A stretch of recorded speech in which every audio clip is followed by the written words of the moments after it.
큰 대제사장 예수라는 제목으로 우리가 말씀을 한번 생각해 보겠습니다. 11월 달 저희들이 읽을 책이 뭔지 아시죠? 믿음이 없이는 이라는 책인데 그 책에 보면 찬양 가사이기도 하지만 길이라는 그 찬양이 있습니다. 그 내용이 보면 이렇습니다. 사방이 어둠에 쌓여 길은 없는 것 같은데 그곳에 내 믿음이 이끄는 평안의 길 있다네. 아무도 가지 않아서 잡초만 무성한 그곳에 내 믿음이 이끄는 곱게 난 길 있다네. 믿음이 없이는 보지 못하리, 믿음이 없이는 가지 못하리. 당신이 멈춰선 그곳에서 믿음의 한 걸음 내디디면 모든 두려움을 떨쳐버리고 믿음의 한 걸음 내디디면 길 없던 그곳에 길 나리라. 길 없던 그곳에 길이 나리라. 이 찬양이 있습니다. 그런데 이 찬양을 이 장진숙이란 분이 이렇게 고백하면서 씁니다. 사방이 어둠에 쌓인 것 같지만 이미 주님이 예비하신 길이 있다는 것과 그 길은 오직 믿음으로만 볼 수 있다는 것. 당장 눈앞에 길이 보이지 않는다고 하소연만 하지 말고 하루하루 믿음의 길을 만들어 가자고 다짐하며 이 곡을 썼다 라고 그렇게 고백합니다. 자, 어떻습니까? 이 가사 내용에 보면 이런 게 있습니다. 아무도 가지 않아서 잡초만 무성한 그곳. 혹시 우리가 걸어가고 있는 신앙의 길이 이렇진 않습니까? 잡초가 너무 무성해서 아무도 찾지 않는, 나중에는 잡초 숲이 될 수도 있습니다. 그죠? 미리 뽑지 않으면 어떻게 될까요? 잡초는 뭐 농사를 해보신 분도 계시고 또 하시는 분도 계시고 또 어릴 때 농사 지어보는 경험도 있는 분도 계실 텐데요. 잡초는 그냥 두면 뭐 순식간에 번져나갑니다. 그죠? 그냥 자그마한 뿌리만 있어도 기가 막히게 살아납니다. 그리고 우리가 가끔씩 아스팔트, 뭐 시내는 다 아스팔트잖아요. 길을 가다 보면 어떻습니까? 그 틈 사이사이마다, 아스팔트 사이사이마다 어떻게 잡초가 자라나는지 기가 막힙니다. 저기서 어떻게 살 수 있을까 하는데 그곳에 자라납니다. 그리고 요즘 그 TV 프로에 보면 콩코팥팥이라는 프로가 있잖아요. 농사 짓는 연예인들이 하는데 그 보면 저도 그 얘기는 잘 몰랐었는데 그렇게 얘기하더라고요. 옆에 있는 잡초가, 그죠? 그 잡초의 씨앗이 날아서, 그죠? 다른 밭에, 논에 그 잡초가 자란다라고 얘기를 하더라고요. 저도 그건 잘 몰랐었는데 처음 알았습니다. 그래서 나에게 잡초가 무성하면 그 잡초 씨앗이 어떻게 된다고 얘기합니까? 옆에 있는 사람에게 날아가는 겁니다. 그리고는 그 사람에게도 잡초가 자라나는 겁니다. 그러게 우리는 어떻게 될까요? 다 뽑아야겠죠. 그죠? 너무 아깝다. 그죠? 너무 아쉽다. 라고 얘기하시는 분은 아무도 없을 거예요. 그냥 잡초는 보면 다 뽑을 거예요. 뿌리째 다 뽑아낼 겁니다. 자, 이렇듯 우리가 살아가는 신앙의 그 삶 속에서도 잡초란 게 뭐겠습니까? 말씀 아닌 것들이잖아요. 말씀이 자라나서 그 말씀의 열매가 맺히는 것이 우리에게 주신 하나님의 아름다운 신앙의 나무입니다. 그런데 그 신앙의 나무가 자라는 게 아니라, 그죠? 세상의 것들로 꽉 차 있으면 세상 사람들이 보기에는 야, 정말 좋게 잘 자라고 있구나라고 얘기할 수 있지만 우리 눈에는 어떨까요? 다 잡초인 겁니다. 그걸 다 뽑아내야 내가 하나님 앞에서 신앙의 나무로 열매를 잘 맺을 수 있습니다. 좋은 열매를 맺을 수 있습니다. 그러기에 우리가 그렇게 할 수 있으면 좋겠습니다. 뭐 제초조를 뿌려도 되는 거예요. 그죠? 말씀에 제초조도 뿌리고 그렇게 하시면서 그죠? 우리가 늘 주님 앞에서 깨끗하게 그렇게 살아가는 삶이 되면 좋겠습니다. 그래서 우리가 내가 믿음의 눈으로 보고 있는 것, 또 믿고 있는 것, 그것이 무엇인지를 우리가 한번 생각해 보시면서 정말 내게 허락하신 이 길을, 그죠? 깜깜해도 금방 해가 뜨잖아요.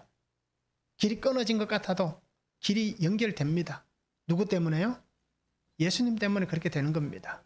그리고 우리가 이 길을 아름답고 신실하게 그렇게 걸어갈 수 있기를 원합니다. 길 없던 그곳에 길이 나리라. 그죠? 길 없던 그곳에 길이 나리라 라고 말씀합니다. 자, 오늘 성경을 한번 보시기 바랍니다. 우리 연약하심을 동정하시는 큰 대제사장이신 예수님이 계십니다.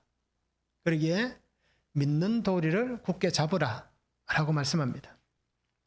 대제사장 아론처럼 예수님도 하나님의 부르심으로 대제사장이 되었다 라고 말씀하고 있습니다. 예수님은 아들이면서도 받으신 고난으로 순종함을 배워서 온전하게 되셨다 라고 오늘 성경은 말씀하고 있습니다. 그래서 큰 대제사장 예수, 첫 번째는 대제사장이신 예수님을 믿어야 됩니다. 14절에서 16절입니다. 그러므로 우리에게 큰 대제사장이 계시니 성천하신 이곳 하나님의 아들 예수시라. 우리가 믿는 도리를 굳게 잡을지어다. 우리에게 있는 대제사장은 우리의 연약함을 동정하지 못하실 이가 아니요 모든 일에 우리와 똑같이 시험을 받으신 이로되 죄는 없으시니라. 그러므로 우리는 긍휼하심을 받고 때를 따라 돕는 은혜를 얻기 위하여 은혜의 보좌 앞에 담대히 나아갈 것이니라. 4장 16절 말씀 우리가 암송하시는 말씀이잖아요. 그죠? 어릴 때 수련회 가면 밥 먹기 위해서 이 말씀을 아마 다 외우셨을 거예요. 경험이 있을 겁니다. 그래서 우리가 암송하는 이 한 구절의 말씀이 바로 이 4장 16절인데 그런데 우리가 오늘 성경을 한번 보시기 바랍니다. 이 은혜의 보좌 앞에 담대히 나아가기 위해서 성도가 살아가는 삶에 어떻습니까? 믿음 안에서 우리는 무엇으로 사는 삶이 되어야 됩니까?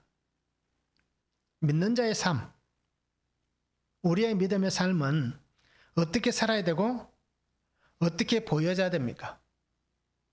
나를 보는 사람이 있잖아요. 그렇죠? 나를 보고 자라나는 사람들이 있고 이 자라난다는 얘기는 뭐 육체적으로 자라난다고 표현할 수도 있지만 영적으로도 어떻습니까? 연약한 초신자들이 나의 신앙을 보고 자라가는 겁니다.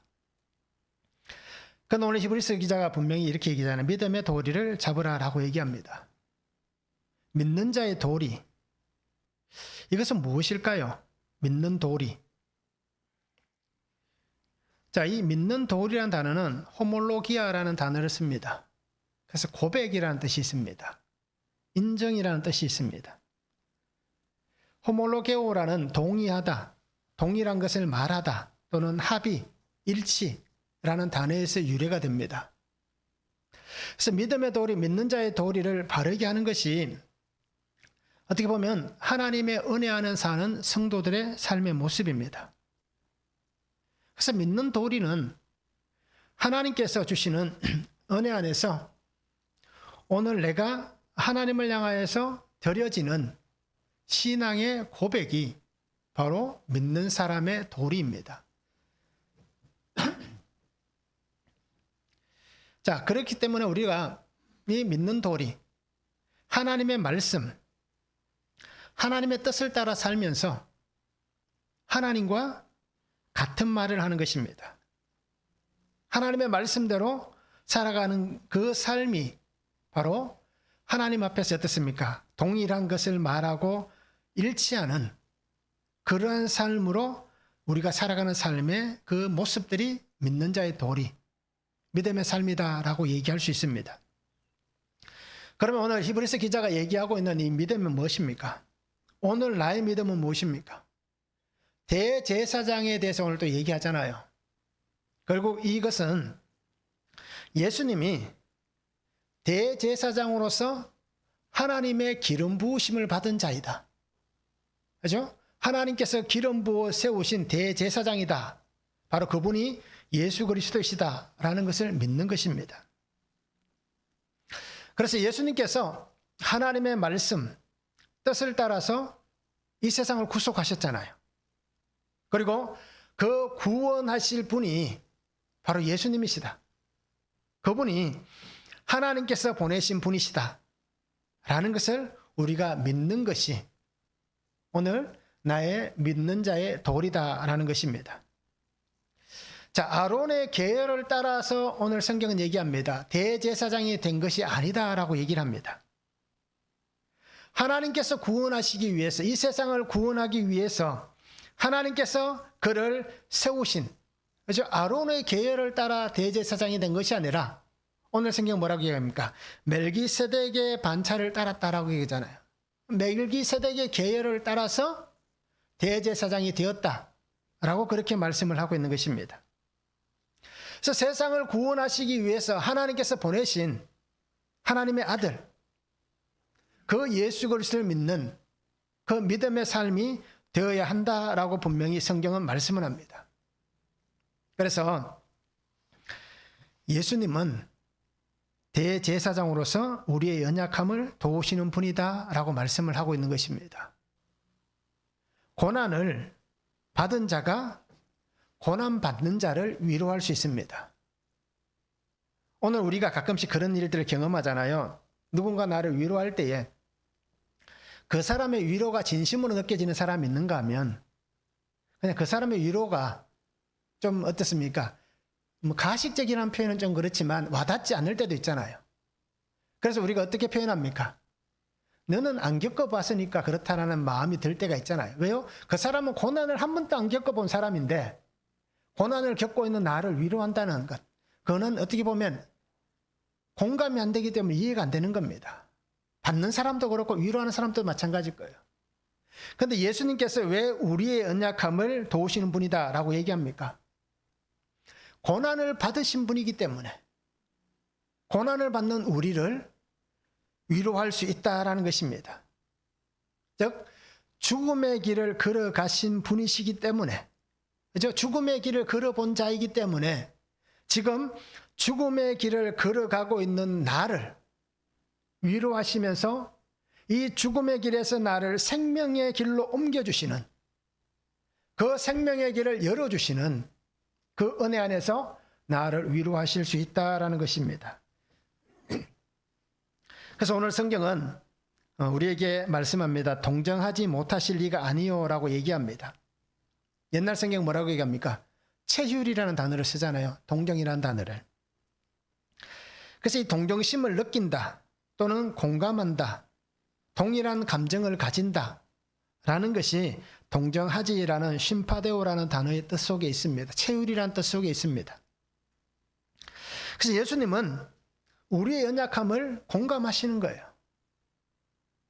우리의 연약함을 동정하시는 분이십니다. 우리가 유혹의 삶을 살잖아요. 그러면 예수님께서 그 유혹의 삶을 경험해 보지 않았다면 우리가 이렇게 유혹받는 것을 모르실 거예요. 그런데 예수님도 우리와 같은 유혹의 삶을 사셨고 그 유혹의 삶에서 승리하셨기 때문에 우리의 연약함을 공감하신다라고 말씀하는 것입니다. 고린도후서 13장 4절에 보면 그리스도께서 약하심으로 십자가에 못 박히셨으나 하나님의 능력으로 살아계시니 우리도 그 안에서 약하나 너희에게 대하여 하나님의 능력으로 그와 함께 살리라 말씀합니다. 예수님의 연약함에 대해서 얘기합니다. 약하시기 때문에 십자가에 못 박히셨다라고 얘기하는 거예요. 약하기 때문에. 그것이 어떻게 보면 우리가 육체적으로 육신적인 생각으로 봐도 그 어떤 로마라는 또는 유대의 그 정권 앞에서 맞설 수 없는 약함이 있기 때문에 그렇죠? 십자가를 지신 거예요. 그런데 그 약함을 하나님께서 어떻게 하셨습니까? 하나님의 능력으로 살리셨다라고 바울은 고백을 하는 것입니다. 그리고 오늘 우리는 정말 대제사장이신 예수님을 믿어야 하는데 우리의 믿음은 무엇이겠습니까? 끝까지 신뢰해야 되는 것입니다. 신뢰함을 통해서 예수님과 함께 살아가는 것이 우리의 믿음입니다.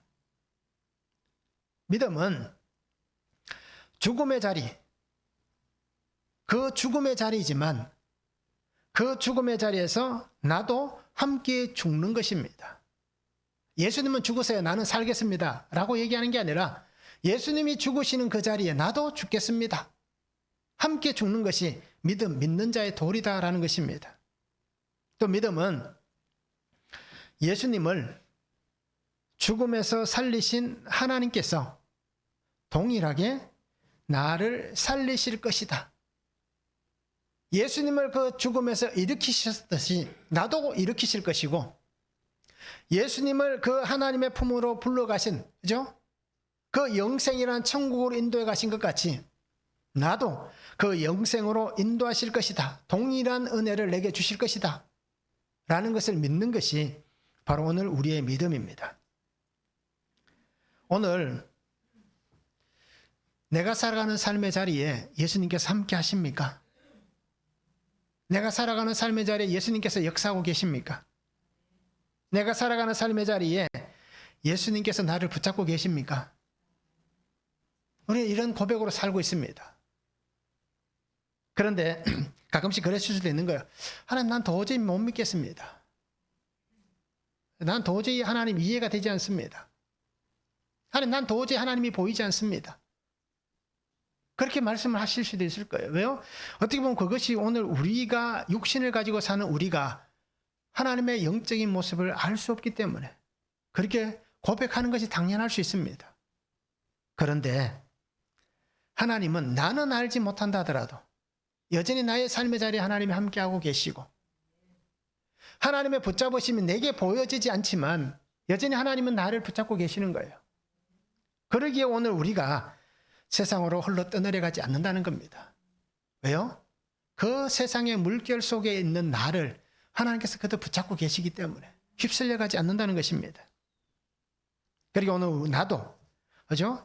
예수님을 믿고 주님이 붙잡으신 그 손을 나도 붙잡으시기 바랍니다. 하나님께만 맡기지 말고 하나님이 나를 붙잡고 계시면 나도 그 손을 붙잡을 수 있기를 원합니다. 그래서 우리가 대제사장이신 주님과 함께 오늘 4장 16절에 말씀하잖아요. 은혜의 보좌 앞에. 이 은혜의 보좌라는 것은 은혜로 오신 하나님입니다. 어떤 의자, 그것을 표현한 것이 아니라, 그죠? 하나님을 표현한 겁니다. 그러니까 우리가 은혜로 오신 하나님 앞으로 담대히 나아갈 수 있는 그러한 신실한 삶을 살아갔으면 참 좋겠습니다. 한번 적용해 보시기 바랍니다. 내가 예수님 외에 붙잡고 있는 다른 것은 무엇입니까? 내가 무엇을 붙잡고 있습니까? 아마 붙잡은 게 참 많을 거예요. 그죠? 남편을 붙잡고 계신 분도 있고, 그죠? 아내를 붙잡고 있는 분도 있고, 또 어떤 분들은 어떻습니까? 약 붙잡고 계신 분도 있을 거예요.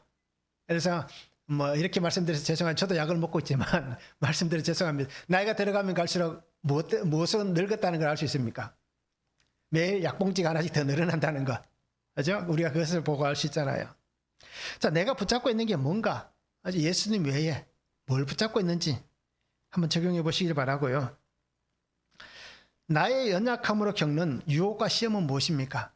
내가 연약해서 내가 겪고 있는 유혹, 시험들은 무엇이 있습니까? 나를 위로하시는 주님의 위로를 받고, 그죠? 내가 살아난 간증은 무엇입니까? 어떻게 하나님이 나를 위로하셨는지, 내가 이렇게 정말 은혜 안에 살아났습니다 라고 말할 수 있는 간증이 있는지 우리가 한번 적용해 보시기 바랍니다. 두 번째는 내가 용납받은 자임을 알아야 됩니다. 1절에서 5절입니다. 대제사장마다 사람 가운데서 택한 자이므로 하나님께 속한 일에 사람을 위하여 예물과 속죄하는 제사를 드리게 하나니 그가 무식하고 미혹된 자를 능히 용납할 수 있는 것은 자기도 연약에 휩싸여 있음이라. 그러므로 백성을 위하여 속죄제를 드림과 같이 또한 자신을 위하여도 드리는 것이 마땅하니라. 이 종기는 아무도 스스로 취하지 못하고 오직 아론과 같이 하나님의 부르심을 받은 자라야 할 것이니라. 또한 이와 같이 그리스도께서 대제사장 되심도 스스로 영광을 취하심이 아니요 오직 말씀하신 이가 그에게 이르시되 너는 내 아들이니 내가 오늘 너를 낳았다 하셨고 라고 말씀합니다. 자, 대제사장은 자신에게 주어진 직분이 있습니다. 그래서 이 직분을 따라서 백성들을 위해서 하나님 앞에서 속죄 제사를 드리는 겁니다. 특별히 어떻습니까? 1년에 한 번 대속죄일에 대제사장은 저 휘장을 열고 하나님 언약궤 앞으로 나아가 속죄소 앞으로 나아가잖아요. 언약궤 뚜껑을 속죄소라고 얘기하잖아요. 그 앞에 나아갑니다. 그래서 1년에 한 번 하나님 앞에서 모든 백성의 죄를 사합니다. 그래서 대제사장은 아무나 하는 게 아닙니다. 내가 대제사장 할게 라고 얘기해서 하는 게 아닙니다. 하나님께서 부르시고 택하신 사람이 대제사장입니다. 그 대제사장이 구약시대 누구였습니까? 레위 계열의 사람들만 할 수 있었잖아요. 그리고 아론의 자손들이 대제사장이 된 겁니다. 그래서 하나님의 부르심과 택함을 받은 사람입니다. 하나님은 아론을 먼저 택하여 주셨고 세워주셨습니다. 그리고 그 직분을 맡겨주셨고 또 하나님은 어떻게 합니까? 계속해서 그 다음 사람, 그 직분이 끊어지지 않도록 계속해서 연결해 주셨습니다.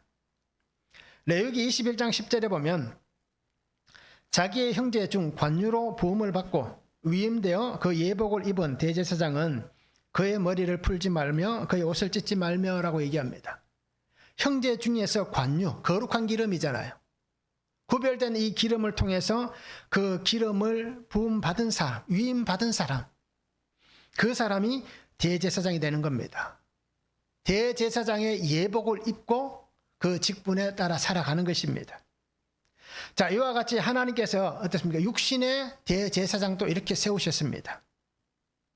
그와 똑같이 하나님은 예수님도 부르시고 그 은혜 안에 세워주셨습니다. 하나님의 기름 부으심이 있는 겁니다.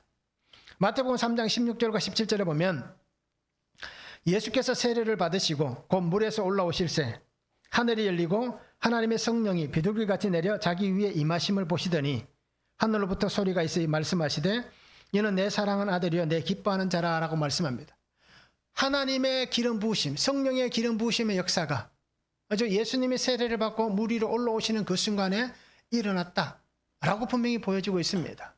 즉 거룩한 관유를 붙듯이 성령께서 그에게 임재하심으로 하나님의 기름 부으심으로 하나님이 세우신 대제사장의 직분을 감당하는 것입니다. 또 하나님의 사자 세례 요한을 통하여서도 증거하지 않습니까? 요한복음 1장 29절에 보면 이튿날 요한이 예수께서 자기에게 나오심을 보고 이르되 보라 세상 죄를 지고 가는 하나님의 어린 양이로다. 하나님이 세우신 하나님의 속죄의 어린 양의 그 직분을 감당하고 있는 그 예수님에 대해서 증거를 하고 있습니다. 자, 예수님과는 달리 예수님은 완전하신 분이잖아요. 근데 예수님과는 달리 어떻습니까? 하나님이 세운 아론, 또 아론의 계열을 따른 제사장들, 그들은 완벽하고 완전한 자들이 아니었습니다. 그래서 자신들도 연약한 자들이었기 때문에 때로는 죄 가운데 빠지기도 하는 사람들이었습니다. 그래서 대제사장으로서 백성의 죄를 속죄하기 위해서 1년에 한 번 하나님의 속죄소 앞으로 나아갈 때에 대제사장이 가장 먼저 하는 것은 무엇입니까? 백성을 위해서 속죄하기 이전에 자신을 속죄하는 제사를 하나님 앞에 먼저 드립니다. 그 속죄의 제사를 드리고 그리고 하나님 앞에 백성들을 위해서 속죄의 제사를 드렸습니다. 왜요? 연약한 인간이기 때문에, 항상 죄를 짓는 인간이기 때문에, 그 연약함 가운데 가는 사람들이 어떻습니까? 연약한 자들 용납할 수 있다고 얘기합니다. 그가 연약하기 때문에 용납할 수 있다라고 오늘 성경은 말씀합니다. 그래서 용납이라는 단어가 메터리오 파데오라는 단어입니다. 좀 길잖아요, 단어이지만. 감정에 있어서 절도를 지킨다라는 뜻입니다. 그리고 감정을 완화시킨다라는 뜻이 있습니다. 표준 세번역에는 이 용납이라는 단어를 너그러이라고 해석을 합니다. 그러니까 이 용납한다라는 것은 내가 죄인인 것을 알기 때문에, 연약한 것을 알기 때문에 그 사람을 내가 너그럽게 여겨주는 겁니다. 강하게 얘기하는 것이 아니라 나의 모든 감정을 어떻게 합니까? 완화시켜서, 그죠? 그렇게 표현하는 것입니다. 자, 이렇듯 예수님께서도 연약하셨기 때문에 오늘 나의 연약함을 아시고 나를 용납하여 주신다라고 말씀하고 있습니다. 죄의 인생입니다. 악의 길을 걸어갑니다. 날마다 죄를 짓고 살아갑니다. 그럼에도 하나님은 이러한 인생임에도 불구한 하나님이 나를 용납하시는 겁니다. 나를 하나님께서 너그럽게 여겨주시는 겁니다. 하나님의 너그러우심이 있습니다. 하나님의 긍휼하심이 있습니다. 하나님의 기다리시는 은혜를 오늘 우리가 받은 것입니다. 그래서 하나님은 나 같은 인생을 품에 안아 주십니다. 그리고 4장 16절 말씀같이 하나님의 은혜 앞으로, 은혜로우신 하나님 앞으로 나를 안아가십니다.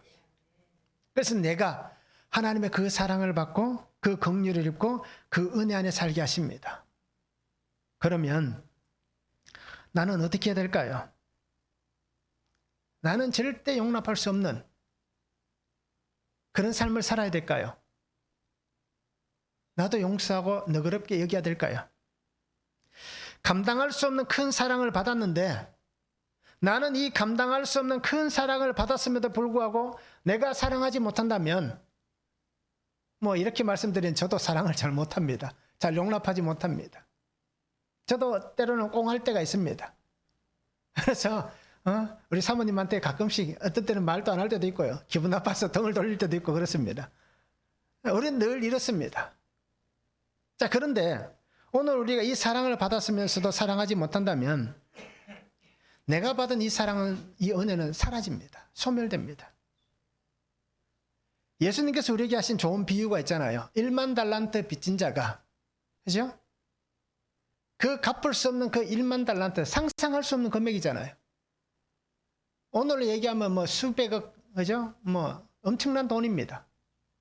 그런데 그 은혜를 받았습니다. 그래, 다 없애줄게.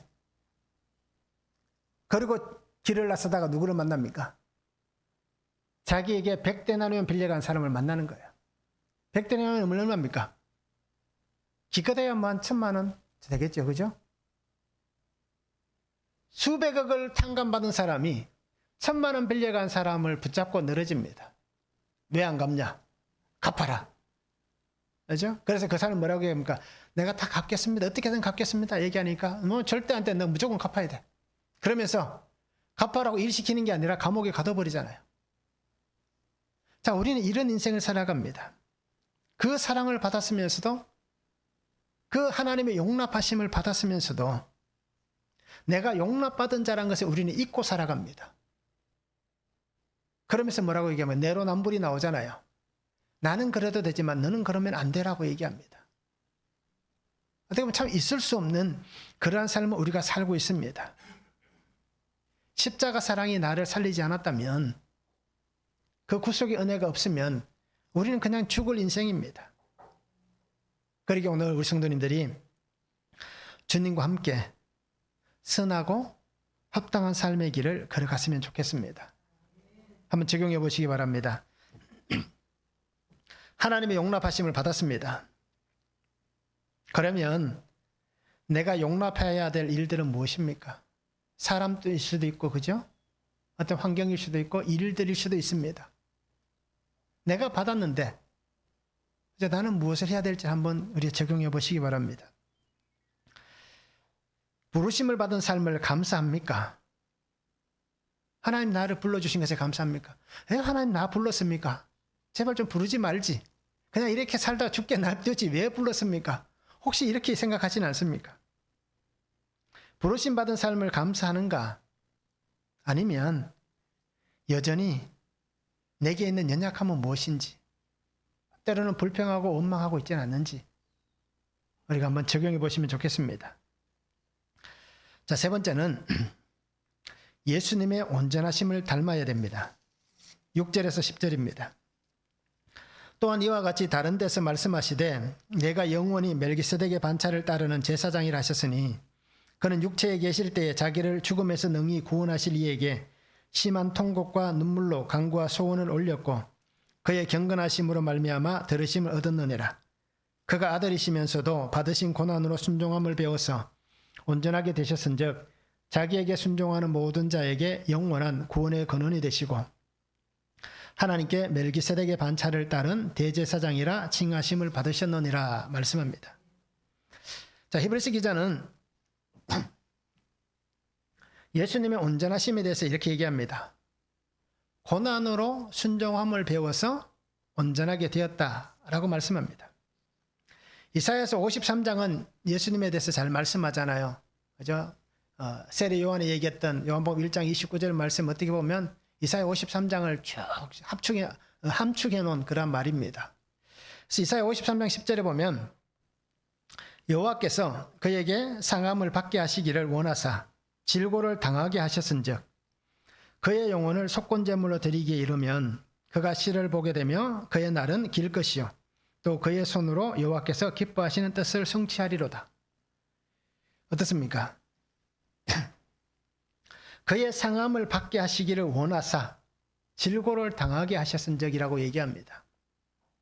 예수님께서 그 고난받는 것, 십자가에서 죽는 것, 이것은 누가 원한다라고 얘기합니까? 하나님께서 원하시는 것이었다라고 얘기합니다. 오늘 성경은 분명히 얘기하잖아요. 하나님은 이 땅에 예수님을 구속의 대속물로 보내신 겁니다. 자기 백성을 위해서 구속의 길을 걷게 하시기 위해서 예수님을 보내셨다라고 얘기합니다. 예수님은 이 땅에 오셔서 그가 가야 할 길로 인해서 큰 고통 속에 분명히 처하게 됩니다. 그래서 어떻습니까? 예수님은 이 땅에 오셔서 분명히 내가 무엇을 위해서 왔고 무엇을 위해서 죽는다는 걸 아셨잖아요. 그러면 그 삶의 길이 어떨까요? 우리가 한번 상상해 보시기 바랍니다. 마지막에는 예수님께서 이렇게 하십니다. 하나님, 이 삶에서 나를 옮겨달라고 탄원하는 모습이 나옵니다. 누가복음 22장 42절과 44절에 보면 이르시되 아버지여 만일 아버지의 뜻이거든 이 잔을 내게서 옮기시옵소서. 그러나 내 원대로 마시옵고 아버지의 원대로 되기를 원하나이다. 예수께서 힘쓰고 애써 더욱 간절히 기도하시니 땀이 땅에 떨어지는 핏방울같이 되더라 라고 말씀합니다. 겟세마네 동산에서 기도하시는 예수님의 장면인데요. 다른 복음서보다 어떻습니까? 이 누가복음은 더 어떻게 보면 예수님의 지금 현재의 모습을 더 잘 보여주고 있는 겁니다. 땀이 떨어지는데 핏방울 같다라고 얘기를 합니다. 얼마나 그의 고통과 고난과 아픔이 격에 달했으면, 그죠? 땀이 흘러내리는 그 모습들이 피가 쏟아지는 것 같은 그 모습으로 보여지는 것입니다. 자, 그와 같이 히브리서 기자가 똑같이 얘기하는 겁니다. 예수님의 온전하심, 이 온전함, 고난을 통해서 하나님께 순종함으로 그에게 보여졌다. 고난 속에서 하나님 앞에 순종함으로 그가 온전함을 이루었다. 라고 오늘 말씀을 하고 있는 것입니다. 자신의 생명을 걸고 가는 그 삶의 마지막에 순종한다는 것은 누가 할 수 있습니까? 누가 할 수 있는 일입니까? 저는 자신이 없습니다. 그때 돼봐야 알겠죠 라고 말하는 게 가장 정확한 답일 것 같습니다. 그렇지만 그럼에도 장담할 수가 없는 거예요. 고난과 고통, 죽음의 공포, 삶의 마지막 끈을 붙잡고 아버지의 뜻에 순종한다는 것, 누구나 할 수 있는 삶의 길은 아닙니다. 그런데 예수님은 그 길을 걸어가셨습니다. 누구 때문에요? 나 때문에 그 길을 걸어가신 겁니다. 정말 보잘것없는 나 같은 인생을 위해서, 정말 보잘것없는 나를 살리기 위해서, 이제 돌아서면 죄 짓고 돌아서면 죄 짓는 그런 인생 때문에 주님께서 이 길을 가신 것입니다. 이 길을 걸어가신 예수님께서 주신 은혜는 무엇입니까? 오늘 히브리서 기자가 얘기하는 것을 잘 보시기 바랍니다. 이 길을 걸어가신 예수님이 우리에게 주신 은혜는 무엇입니까? 예수님과 같이 하나님의 말씀대로 순종하여 사는 모든 자들에게, 그죠? 주시기 위한 영생의 구원을 위해서다라고 오늘 성경은 말씀합니다. 구속의 은혜 안으로 온전하게 하시기 위해서 주님께서 나를 위해 은혜 앞으로, 그죠? 하나님의 은혜의 보좌 앞으로, 은혜로우신 하나님 앞으로 먼저 예수님께서 담대히 나아가신 것입니다. 오늘 우리가 살아가는 삶 속에 수없이 많은 풍랑이입니다. 끊임없이 풍랑입니다. 부부 사이에도 엄청난 풍랑이 일고, 그죠? 자녀들 사이에도 풍랑이 일어나고, 형제들 안에도, 교회 안에서도, 내가 속해 있는 직장이나 사업장이나 여러 환경 속에서 수없이 많은 풍랑이 늘 일어납니다. 잠잠할 날이 없을 거예요. 또 그와 같이 어떻습니까? 올여름같이 그렇게 엄청난 폭염들이 우리의 삶 속에 늘 끊이지 않고 일어나고 있습니다. 그 속에서 우리가 주님의 온전하심을 닮은, 주님께서 온전하신 것 같이 나도 온전해진, 그래서 하나님의 뜻이 이루어지는 그런 성도의 삶을 우리가 살아갔으면 좋겠습니다. 예수님의 계보를 이으시기 바랍니다. 아론의 계보를 잇는 게 아니라 멜기세덱의 계율을 따라가시기 바랍니다. 그래서 우리가 영적 후사가 되는 하나님의 사명 가운데 살아가는 그러한 삶이 되면 좋겠습니다. 내가 고난을 받는 것, 이 고난으로 끝나는 인생이 되면 안 됩니다. 고난받고 힘들었다, 죽었다, 이렇게 끝나는 인생이 아니라 하나님께서 내게 준 이 고난이 어떤 사건인지 해석하시기 바랍니다. 내가 겪고 있는 이 아픔이 어떤 아픔인지 말씀을 통해서 해석하셔야 되는 겁니다. 그래야 고난 속에서 죽고 끝나는 인생이 아니라 그 고난 속에서도 하나님의 말씀으로 이 모든 것들이 해석되어질 때에 이 은혜 안에서 오늘 내가 하나님이 사용하시는 예수 그리스도와 같은 이 길을 걸어가는 자가 되는 것입니다. 예수님이 고난받고 끝난 인생이 아니잖아요. 그 고난에서 일어나신 예수님께서 오늘 우리를 살리시듯이 나의 고난에서 하나님의 말씀 붙잡고 일어나서 나와 같은 고난을 겪는 사람들을 살릴 수 있는 그러한 성도가 되면 좋겠습니다. 그것이 하나님께서 우리에게 허락하신 약재료가 되는 것입니다. 하나님의 약재료가 되어서 내가 쓰임받는 것입니다. 그래서 오늘 우리 성도님들이, 저도 그렇고요, 예수님 안에서 사명을 잘 마무리해 나갈 수 있기를 바랍니다. 내가 앞으로 살아가야 할 시간들이 얼마라고 장담할 수 없잖아요. 100세 시대라고 항상 우리가 듣고 있지만 그게 100세 시대가 나와 상관없잖아요. 내가 그만큼 살아야 나와 상관 있는 100세 시대가 되는 거지만 100세 시대라고 얘기해도 내가 그만큼 못 살면 나와는 상관이 없는 겁니다. 그래서 내가 살아갈 그 시간 동안, 내게 남아있는 이 시간 동안 오늘 예수님 안에서 온전하심을 닮아서, 그렇죠? 내게 맡겨주신 이 사명을 잘 마무리할 수 있는 그러한 성도들의 삶이 되면 참 좋겠습니다. 한번 적용해 보시기 바랍니다. 내가 구원을 위해서 섬겨야 될 사람은 누구입니까? 그 사람의 구원, 내가 구원받게 하기 위해서 하나님이 그 사람들을 수고하게 하잖아요. 우리 가족들이 나 때문에 수고하고 있잖아요. 그러면 이제는 내가 어떻게 해야 됩니까? 그를 위해서 수고해야 되는 겁니다. 그래서 내가 구원을 위해서 섬겨야 될 사람은 누구인지 한번 적용해 보시기 바랍니다. 내가 받고 있는 고난은 무엇입니까? 그 고난으로 하나님을 원망하고 있지는 않습니까? 아마 제일 많이 나오는 게 고난과 힘든 일이 있으면 저도 그렇게 했기 때문에 잘합니다. 하나님 감사합니다. 라고 얘기하지 않았습니다. 하나님 어쩌라고요? 왜 하필 납니까? 왜 하나님 이 고난이 내게 있어야 됩니까? 그렇게 우리는 생떼를 부렸잖아요. 그죠? 저도 그랬습니다. 감사하다라고 얘기한 게 아니라 원망을 더 많이 했습니다. 먼저 했습니다. 그러기에 지금 내가 받고 있는 이 고난이 무엇인지, 이 고난을 통해서 하나님을 원망하고 있지는 않는지 우리가 한번 적용해 보시면 좋겠습니다. 우리는 주의 긍휼을 입었습니다. 그래서 하나님 앞으로 나왔습니다.